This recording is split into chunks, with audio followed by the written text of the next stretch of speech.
people, upper caste women, not only because of their woman identity, but also because of caste. So here the gender and caste, they have intersected to produce this exclusion of upper caste women in taking part of joint forest management and community meetings. Secondly, a similar kind of exclusion we can find in Madhya Pradesh, but not along the line of caste, but along the line of ethnicity. There is this community called Baiga community. This community is one of the poorest and most vulnerable community from Madhya Pradesh in India. These are the forest communities, and the women, particularly in this section, are highly dependent on forest resources. But which is very ironical that these women are explicitly excluded from taking any decision making or giving any suggestions in the forest management program, because they are subordinated, they are suppressed under the two burdens of identity, first being the gender, second being the community itself, the tribal identity. So ethnic identity has intersected with gender and thus results in a very different kind of exclusion. That is not only because of gender, but also because of their tribal identity. Purpose of this discussion was to broadly put forth how the joint forest management systems in India lacks gender sensitivity, and it is also very ironical to mention that women are the ones who are more inclined towards protecting nature and trees because they interact with forest more on a daily basis. They are the ones responsible in India for collecting fodder, fuel. But on the other hand, they are the ones whose labor is being utilized in protecting the trees. For example, if you look at the historical movements, environmental movements in India, Chipko movement, Bishnoi movement, all these women were the active leaders. They were the ones who actively took part to protect the trees from failing and the intrusion. Again, they went against the intrusion of the capitalism. But they are the ones when it comes to like decision making and shifting power to them, they are not given the decision making roles, so they are subordinated, they are marginalized. And in this context of interconnectedness of women and nature, I have presented a small glimpse from the Amitabh Ghosh.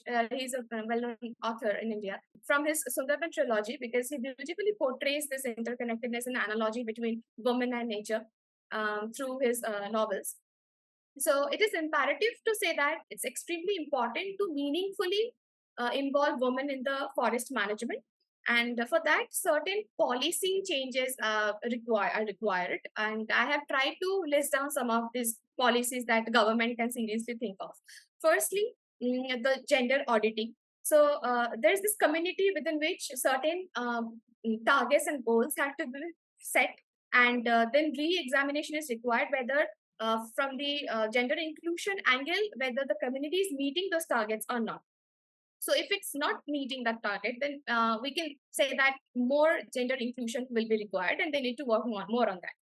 Second will be a survey and in-depth analysis of socio-cultural setup prior to any implementation of this project. Why? Because I have already mentioned that how socioeconomic factors also determine exclusion, influence exclusion, and not only the gender. They intersect and then produce the differential vulnerability. So this understanding, a very in-depth understanding of socio-cultural setup is also required.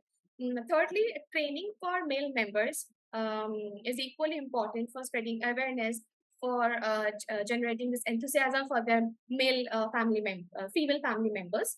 And of course, the promotion of local women groups and NGOs would also be important and effective if like given there are proper incentives and resource endowments. Now, if we carefully consider this gender gap in the joint forest management, and through certain policy changes, if we can really meaningfully involve women in the community forest management, it will result in benefit, like it will yield benefit not only to the forest conservation officials, but also to the women, to the individual households, and to the community as a whole. How? For example, the women, they contribute to individual family income by non-destructive utilization of forest resources. If they actively participate in forest management system, then it will improve the forest regeneration and will reduce the illegal free felling and grazing. And one of the case studies, scientifically, statistically, has actually quantified that women participation as a separate autonomous women participation is very effective in terms of reducing grazing, illegal felling, illegal poaching, and how it improves the forest health as a whole. I have also mentioned this case study over here from Andhra Pradesh, case study 3. If women actively participate, that also reinforces women empowerment, because it will help in improving their managerial skills, decision making skills, and maybe uplift their societal status to an extent. And a recent news has been covered, and it talks about how tribal women in Odisha, they have been protecting their trees, their indigenous trees, with sticks, and they have been termed as this green warriors. So it was very fascinating, and it had this forest conservation zeal. So I took that photograph and I put it here. I wanted to show it to all.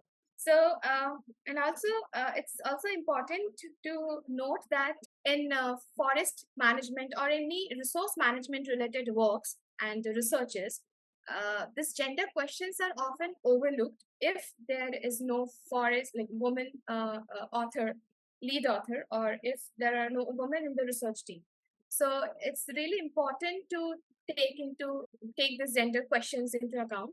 And this was one of the reasons that encouraged me to go for this particular topic. And I would, in conclusion, I would like to advocate for a more intensive research in this particular domain of ecofeminism. Thank you.